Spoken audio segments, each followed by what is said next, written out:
Les croisades devaient n'être qu'une affaire de butin. Si c'est le cas, pourquoi Robert Courteheuse a-t-il hypothéqué la Normandie pour 10 000 marks et Godefroy de Bouillon vendu d'importants domaines pour financer leur expédition ? La croisade n'était pas un moyen de s'enrichir rapidement. Les nobles qui voulaient qu'on y s'enrichir restaient en chez eux. Les croisades attiraient les idéalistes, prêts à tout perdre pour une grande cause. Alors, dans les prochaines minutes, nous allons prendre 3 des plus grands mythes, un par un, et les remplacer par les faits historiques sur les croisades du Moyen Âge.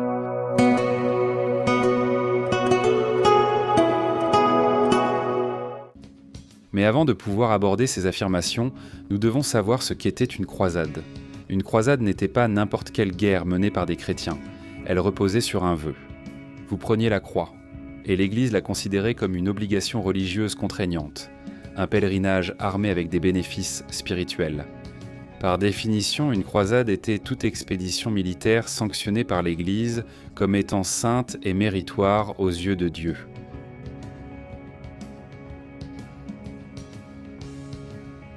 On affirme souvent que les croisades étaient des expéditions de profit et de conquête déguisées en religion. En réalité, partir en croisade était dangereux, coûteux et financièrement ruineux. Les nobles intéressés par les terres et la richesse restaient en chez eux, là où il y avait de l'argent à gagner, avec peu de risques à prendre. La croisade signifiait des années loin de chez soi, des frais de voyage énormes et une réelle possibilité de ne jamais revoir ses proches.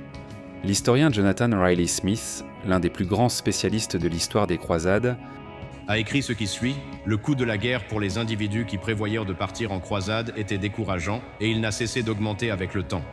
Ce qui explique, comme nous l'avons vu, la volonté de l'Église et des dirigeants laïcs d'accorder des subventions aux croisés. Penser qu'il y avait beaucoup à gagner des croisades vers l'Orient relevait de la folie. L'historien Thomas Madden explique plus en détail. Appauvrir sa famille pour la faible possibilité d'amasser des richesses en Palestine aurait été insensé. Dans l'extrême, le prix à payer était trop élevé et les chances de retour trop minces. Pour comprendre pourquoi des milliers de chevaliers et leurs familles ont fait de tels sacrifices, il faut se rappeler qu'ils étaient des gens du Moyen Âge et non des gens modernes. C'était le devoir de la noblesse, bénie par Dieu, de rendre les fruits de cette bénédiction au peuple de Dieu et à son Église. La croisade était simplement un autre moyen d'accomplir cela. Les chevaliers étaient prêts à faire de profonds sacrifices pour la croisade parce que cela faisait partie de la nature de leur classe.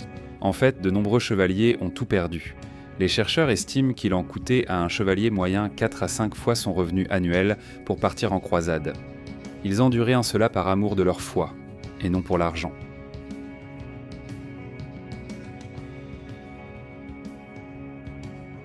Le public moderne suppose souvent que si une guerre est religieuse, alors le but doit être la conversion par l'épée. Ce n'est pas ainsi que la croisade était prêchée ou comprise en Europe occidentale. Les croisades visaient à défendre les chrétiens, à soutenir des alliés et, surtout, à récupérer et protéger des lieux saints et des routes de pèlerinage.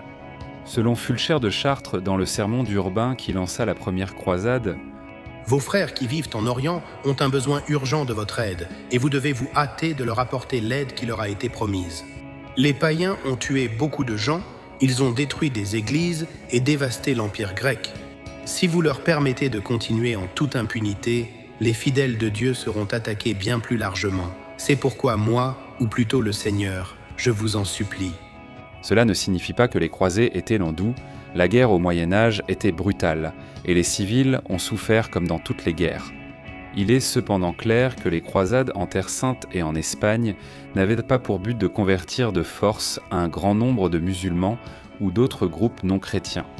En fait, dans les États croisés établis en Syrie et en Palestine, les musulmans étaient autorisés à pratiquer leur propre religion. De nombreux musulmans préféraient vivre sous contrôle croisé, où ils vivaient bien sans craindre l'oppression. Un célèbre voyageur et chroniqueur musulman, Ibn Jouba, illustre cela de manière frappante dans son récit de première main, lors d'une visite au royaume croisé de Jérusalem. Ici, lorsque Ibn Jouba utilise le terme « franc », il fait référence aux croisés. Nous avons quitté Tibnan à l'aube lundi, traversant des fermes et des villages organisés où vivaient des musulmans aisés sous la domination des Francs. Qu'Allah nous préserve d'une telle tentation.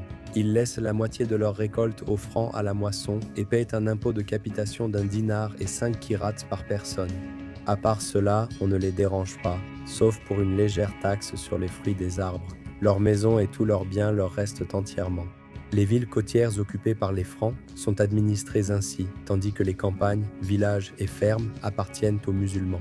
Mais leurs cœurs ont été séduits, car ils observent la souffrance de leurs frères dans les régions musulmanes sous les gouverneurs musulmans. C'est l'un des malheurs qui frappent les musulmans. La communauté musulmane déplore l'injustice des dirigeants musulmans et applaudit la conduite de notre ennemi, les Francs, dont la justice est toujours digne de confiance pour les musulmans.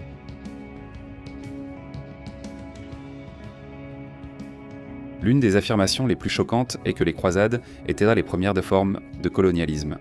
C'est en fait une affirmation anachronique, car les croisades médiévales appartenaient à une époque bien différente de celle de l'ère coloniale des siècles modernes. Oui, les croisés ont envahi, conquis et établi de nouveaux royaumes, mais qualifier cela de colonialisme est très trompeur.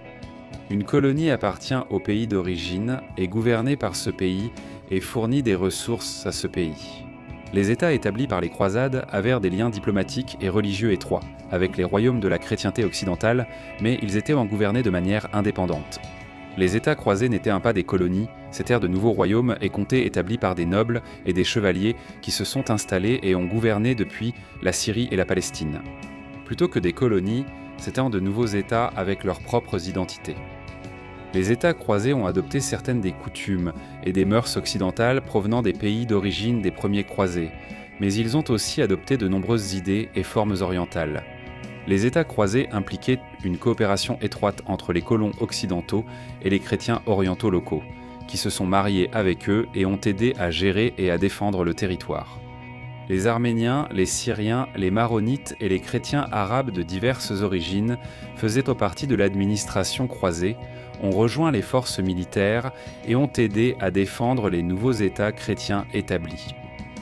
Les États croisés n'étaient pas des colonies occidentales, c'était des amalgames de chrétiens occidentaux et orientaux qui les habitaient. Foulché de Chartres, un prêtre croisé qui s'est installé dans le nouveau royaume de Jérusalem, décrit ce processus de façon célèbre. Considérez, je vous prie, et réfléchissez à la façon dont, en notre temps, Dieu a transféré l'Occident vers l'Orient, car nous qui étions occidentaux sommes maintenant devenus orientaux. Celui qui était romain ou franc est maintenant un Galiléen ou un habitant de la Palestine.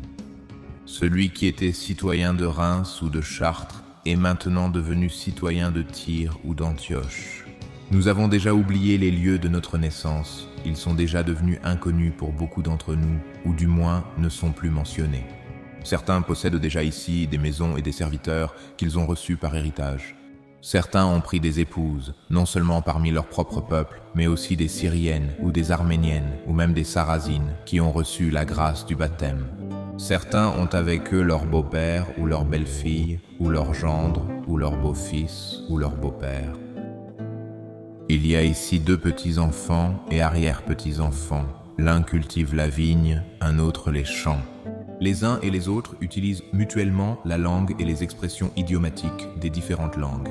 Différentes langues, désormais devenues communes, sont connues des 2 races et la foi unie. Ceux dont les ancêtres étaient des étrangers, comme il est écrit, le lion et le bœuf mangeront de la paille ensemble. Ceux qui étaient des étrangers sont maintenant des natifs, et celui qui est un voyageur aujourd'hui est devenu un résident. Nos parents et nos proches, jour après jour, viennent nous rejoindre, abandonnant, même à contre-cœur, tout ce qu'ils possèdent. Michael le Syrien, un évêque jacobite, écrivant au XIIe siècle, a rapporté cela. Les Francs n'ont jamais cherché une formule unique pour tous les peuples et langues chrétiens, mais ils considéraient comme chrétiens quiconque adorait la croix, sans enquête ni examen.